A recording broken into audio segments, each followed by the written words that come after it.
tu, Cătălina, fix pe ăsta vrei să faci. Vreau și o să apar cu tine. Haide, că așa am stabilit pauza trecută, că facem împreună. Haide, mă baci și pe mine, te rog. Da, mai încolo, now go away, dă-te din cadru să nu mă strici.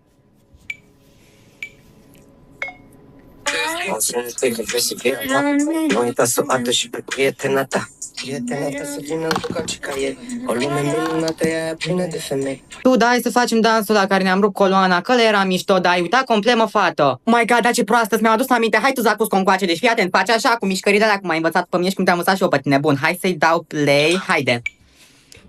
Bun, pregătește-te.